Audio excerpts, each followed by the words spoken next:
ಕನ್ನಡದ ಘನತೆ ಕತ್ತು ಏನು ಅಂತ ಹೇಳುವಂತ ಒಂದು ಸನ್ನಿವೇಶ. ಈ ಪಲ್ಲವ ಸಾಮ್ರಾಜ್ಯದ ಪ್ರತಾಪ ರುದ್ರ ಮಹೇಂದ್ರ ವರ್ಮ ಕನ್ನಡವನ್ನು, ಕನ್ನಡಿಗರನ್ನು, ಕನ್ನಡತನವನ್ನು, ಕನ್ನಡ ನೆಲ ಜಲ ಭಾಷೆ ಭಾವ ಸಂಸ್ಕೃತಿ ಸನ್ನಡತೆಯನ್ನು, ಕನ್ನಡ ಸಾಮ್ರಾಜ್ಯದ ಸಾರ್ವಭೌಮತ್ವವನ್ನು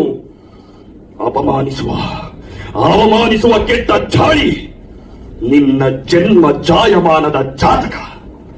ನಮ್ಮ ಮೂಲವನ್ನೇ, ನಮ್ಮ ಸಂಕುಲವನ್ನೇ ಪ್ರಶ್ನಿಸುವ ನೀನು ನಿನ್ನ ಕುಲದ ನೆಲೆಯನ್ನೇ ತಿಳಿಯದ ಮತಿಗೇರಿ.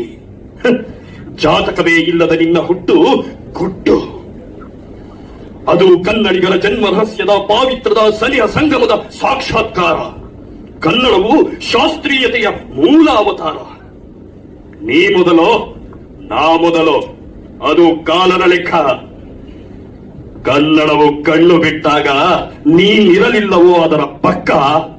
ನೀನು ನಿನ್ನ ತನುಮನವು ಕನ್ನಡಮ್ಮನ ಕೊರಳ ಕೌಸ್ತುಭದ ಕೈಮಣಿ, ಕನ್ನಡ ಕೋಗಿಲೆಯ ರೆಕ್ಕೆ ಪುಕ್ಕ ಅಷ್ಟೇ.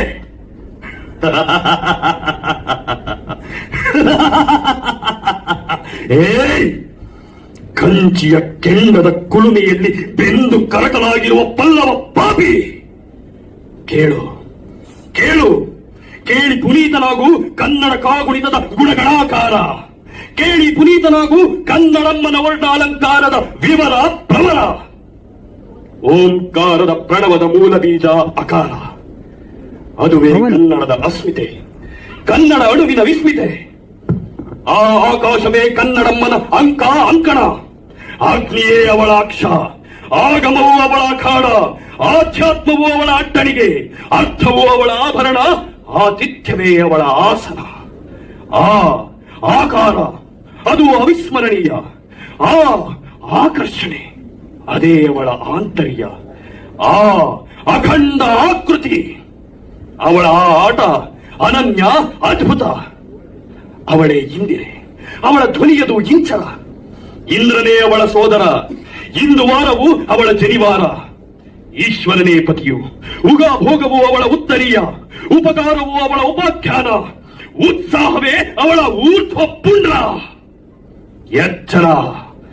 ಎಚ್ಚರವೇ ಚಪ್ಪರ, ಏಕತ್ರವು ಚಾಮರ. ಐರಾವತ ವಾಹನದೊಳತಿ ಸರ್ವ ಜನಾಂಗದ ಜನನಿ. ಐಸಿರಿಯ ಒಡ್ಡೋಲಗದಲ್ಲಿ ಔತಣ ಔಚಿತ್ಯಗಳ ಕಂಕಣ, ಕಥನ ಕಾವ್ಯಗಳ ಕಮ್ಮಟದ ಕನ್ಯೆ ಅವಳು. ಕರ್ಮಟ ಕರುನಾಡಿನ ಕರ್ನಾಟಕದ ಕೇಸರಿ. ಕಲೆಯ ಕಲ್ಪ ವೃಕ್ಷವೂ ಅವಳು, ಕೃಷಿಯ ಕಾರಣೀಕನು ಪತಿಯು. ಧರಿಸಿಗಳು ಸುವರ್ಣ ಖಚಿತ ಕಿರೀಟ, ಅವಳದು ರಜತ ಕುಂಜರಗಳ ಕೂಟ.